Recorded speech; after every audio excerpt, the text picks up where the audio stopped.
Hi, it's Super Videos back at you for another video. This is gonna be my review for issue 158, part 2 of 6 of the Whisperer War.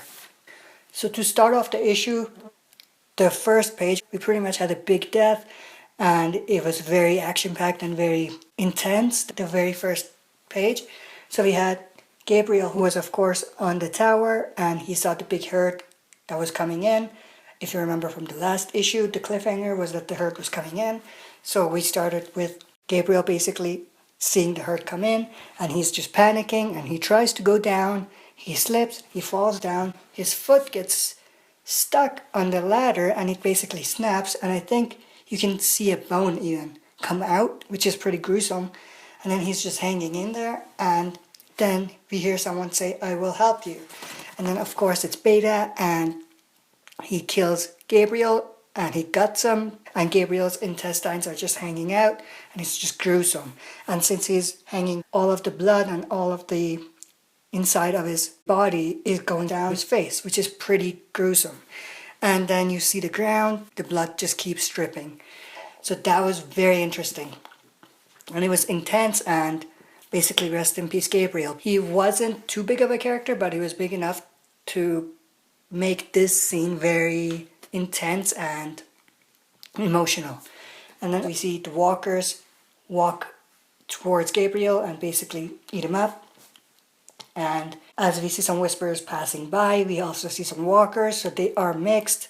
The walkers and the whisperers are moving together and attacking, which is pretty cool. And then we have a conversation between Vincent and another member at the sanctuary, and they're basically saying that they will not help Rick in the war. And basically they say, Dwight left, what do we have to lose? We just want to do our own thing, we don't want to help. And this was actually a surprise because we got a misdirection a couple issues before, I think it was last issue or the issue before, where we thought that the people at the kingdom wouldn't want to join Rick and they would basically refuse to help. But no, it was a misdirection, and we actually see that the people at the sanctuary wouldn't want to help. And it makes more sense in the story to do that than to have the kingdom not want to help. But it's pretty crazy how basically people at the sanctuary are saying, no, we're not going to help. And even at the end, they tell the messenger to leave the horse. And it just shows how much the saviors are like they were before, and they haven't changed, which was pretty interesting in my opinion.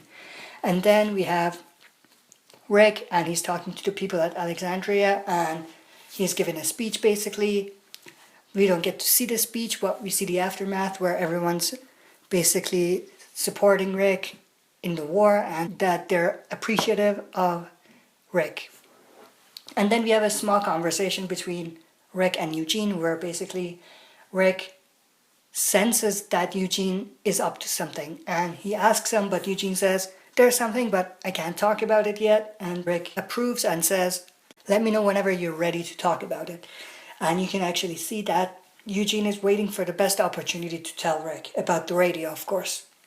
And then we're at the kingdom, and we see the new leader, William, telling the people at the kingdom that he will help Rick and the group, but there's someone, Zachary, who is disagreeing, and he thinks that they shouldn't be helping. Which kind of doesn't make sense because they're not helping Rick necessarily. They're helping the communities stay safe, and they're helping avenge the death of the 12 people who had their heads on spikes, Ezekiel being one of them, who was their leader. So it doesn't seem logical what Zachary is saying, and I don't agree with them. And it kind of comes full circle in this issue, this idea of revenge. But we'll get to that.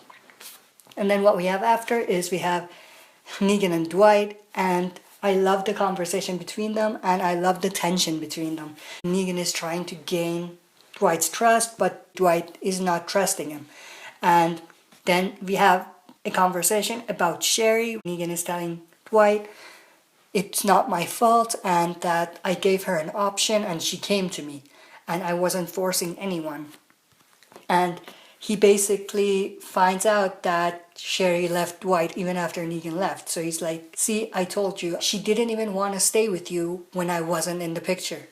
And it kind of pisses Dwight off, and Dwight is kind of angry, but they get interrupted by someone who comes and basically tells them something is wrong because Gabriel didn't give a signal. And then Dwight basically says, this is it, they're probably here, we don't have time, we have to go. And then the next page is a splash page. I love this page because we see just walkers coming in, but if you look closely, you can also see there are whispers in the background. So it's very interesting, and it's visually nice to see how the walkers and the whispers are basically the same type of threat, and they're just coming in. But one being much, much, much deadlier than the other. And then we have Negan whining a bit because he didn't get a weapon, and they're just shooting all of these walkers that are coming in. I love the next page where we see Negan just standing in the background, his arm is crossed, and there are people just firing, and they're saying open fire. And Negan is just standing there, and he's just whining, and he doesn't look happy. And then we see a whisper in the middle of the herd, and he's basically saying, we're almost there. And we know he's probably whispering. That's why they're called the Whisperers. But then we see a bunch of walkers attack, and there are some Whisperers who killed some of the members with knives. There are a lot of people dying with knives in this issue. More unnamed characters are getting killed by the Whisperers than in any issue, I think. And then we have Dwight, he's swarmed, and then there's a bunch of walkers on him, but then he manages to get up. And again, we see Negan saying, I need a gun, and then he finds a gun and takes it, and he basically cusses the walkers out, which is kind of funny. And then we see Magna and the people she had with her come in and basically balance things out and help out a bit. And we kind of see they have to retreat because there's just too many Whisperers, but they're boxed. And it's pretty cool and it's pretty intense. And then we have Negan saying, you trust me yet? Because I've been shooting these bullets and none of them have been coming your way. And Dwight basically says, I don't have a choice, which is kind of cool. And then we have the Whisperers basically saying that they are worried as well. From their side, they're even saying that this is not going well. So it's interesting how both sides think that things aren't going well. Because, of course, it has to be going well on one part. But apparently, they're both losing a lot of people, and there's a lot of casualties from both groups. And then the next page, we see the members of the kingdom come in, and they basically kill the walkers / Whisperers, and they say, for the kingdom. And then there's another guy who screams, for Ezekiel. And this is what I was saying about the story coming full circle, because even here, it kind of proves that some people of the kingdom understand that they're doing this for the kingdom, for Ezekiel, not for Rick. But it's pretty interesting. And then what we see after, we see some more deaths, we see some more people attack, and then Dwight says there's too many of them, we need to head back. That we need to retreat even more, and of course they're boxed in. And then the next page, it kind of switches back to the hilltop where we see Maggie talking to someone at Hilltop about Dante, and it seems like there's something going on with them. But we only see that briefly, nothing too major. And then, of course, after we have Lydia talking to Carl, and then Carl basically says that I know that they want to keep me safe, that they don't want me to stand here, but keeping watch is important and I need to help out. And Lydia tells him, if the Whisperers are coming, there's nothing you can do about it. And that they'll be here before you know, and you'll know when it's too late. And I kind of agree with that, because Carl by himself can't do much. And then of course we have Eugene going into the workshop where they were building the bullets, and he's basically saying we need to increase production and make some more bullets, which basically goes to show how smart Eugene really is, and he's thinking ahead. And then we have another page where there's basically 4 sections. The first section is at the sanctuary, they're just talking about not helping out. And then we have another section with Rick and Andrea, and they're just kind of talking about how Rick needs to stay away from the front line, and as he's the leader and he needs to stay safe. And then we have another section with Michonne and Jesus, and it kind of hints at Jesus liking Aaron or something, and we'll probably see something with them in the future if they both survive. And then the next page is a big splash page. I love this page because you see Jesus, Michonne coming in, and they basically are witnessing what we saw a few panels before, where Dwight and the others are basically swarmed by all these walkers / whisperers, and they're boxed in. And they basically go out to help, and Jesus does this crazy backflip from the horse to get into action, which is pretty epic. And then what we see right after is we have Beta looking very angry, and he's just coming in and murdering basically everyone. And I love this part because we see him and he cuts the throat of one of the people of the kingdom, and he basically says, "You bleed out, you join my army eventually."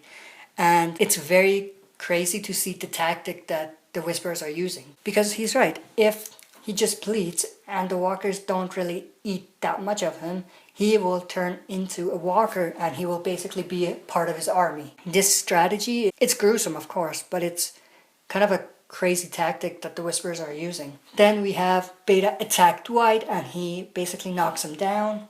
And we have the last page, which is the cliffhanger. Negan hit Beta over the head and he basically says that "I'm going to kill you." Again, in his own Negan way, with a lot of cussing, but that's a crazy ending. I'm very interested to see how we pick up. Of course, the next issue is going to be this showdown between Negan and Beta, and of course Dwight is also there. The other thing I want to talk about is Negan and Dwight, because Negan kind of gains some trust from Dwight in my opinion. So it's interesting to see if Dwight kind of gets that and realizes that and helps him out in the next issue. But there's also the part that doesn't really make sense, because Beta can't die yet because he is the face of the Whisperers, and this is just part 2 of 6 of the Whisperer War. So if Beta dies, where do we go from there? So not exactly sure how they're going to pull this off.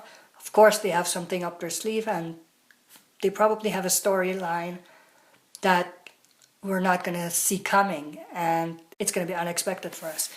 But I'm very excited for the next issue and basically getting to see if Negan kills Beta. Does Beta kill Negan? Does something happen where they don't face off, or what happens? But that's it for this review. Now, as far as a rating, I would give this issue a high grade. I loved this issue. There was a lot of action, there was a lot of character development, there was a lot of death, there was a lot of content. A lot of stuff was just packed in there, and I loved it. So I would give it a high grade. But that's it for this video. Thanks for watching. I'll be back for another video.